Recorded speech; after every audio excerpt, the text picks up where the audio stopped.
Good morning from the soon-to-be saffron bed. So from those 6 saffron bulbs I planted in this bed 4 years ago, it has now produced all of these little saffron babies.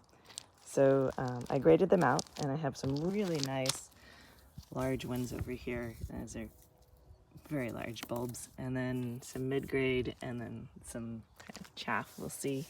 Some good giveaways there. But anyway, prepped my bed. It's all nice and floofed. I don't normally till. I'm usually no-till. But for this, I went ahead and dug it all up, amended it with some more organic matter and floofy bits because we have such high clay. Just to make sure this raised bed is raised so it'll drain really well during the winter, because saffron does not like to stay wet. So I have rows kind of put in there, and then, what are they, like 4 inches apart or so, and then within each row of this 4-foot wide bed I'm going to put 6 bulbs. And yeah, so I'll go ahead and get started with that. And here they are, all spaced out. So for these really nice big ones, I went ahead and kept the 6 per row spacing. It's the same spacing I use for my onions and garlic bulbs, and so it works really well. For the smaller ones, I planted a little bit more dense, but then for planting, crocus likes to be, saffron, which is a type of crocus, likes to be about 3 inches underneath the soil. So since my soil is so nice and floofy, I just kind of shove them down in here until they get the right amount of depth, and then just knock that soil on top, and poof.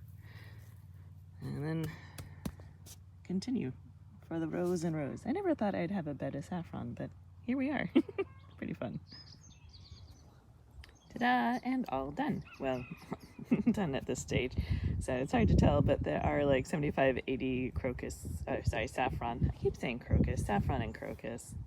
It's kind of interchangeable. But anyway, there are 80 or so saffron bulbs in this bed. So this should be looking really beautiful come October-ish when they pop their heads out of the ground. Hopefully they'll do that, right? It's always the gamble. So this is what irrigation I have going right now, and you can see that it's pretty minimal, and it's the same irrigation that I've had them with for the last 4 years, and so I'm fairly confident just going ahead and running this irrigation. I'm not gonna water the bed down really heavily here like I would after I've planted most everything. And a fun little addition here is I've went ahead and added these little French purslane starts that I had randomly available. And I think the purslane will work really well because it's a summer vegetable. And so it'll grow and do its thing when the saffron is dormant. And also the purslane is really shallowly rooted, and so it shouldn't interfere too much with that. And I have done double cropping in the saffron bed before, and it's worked out just fine. So now to get some mulch on this. So yeah, next step.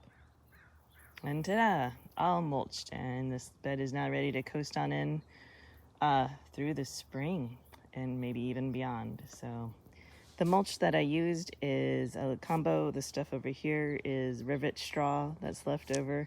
You can actually even see one of the rivet seed heads there. So we might get some little volunteer grasses. It also pulled it from the bed that has some dill. You can see it there, and coriander. So we might have a few little volunteers to weed out. But otherwise, we should be set. And then this over here is the straw from my einkorn crop. And I really enjoy using this longer straw to mulch stuff, and it does a great job of giving the soil just enough shade to help keep it nice and moist. But at the same time, it allows enough light to penetrate, so if you do have seed germination going on, that can happen. And because it's nice and loose like this, the little saffron bulb should have no problems whatsoever, just sending their little shoot on out. And then if need be, it's easy enough to remove to get at the flowers. But I think we'll be all set. And here's one of those little patches of purslane poking through the mulch right there. So give those a few days and they should be really well established and starting to produce. All right, so ends the tales of the saffron bed, at least for now, until harvest time. All right, take care, everyone. Bye-bye.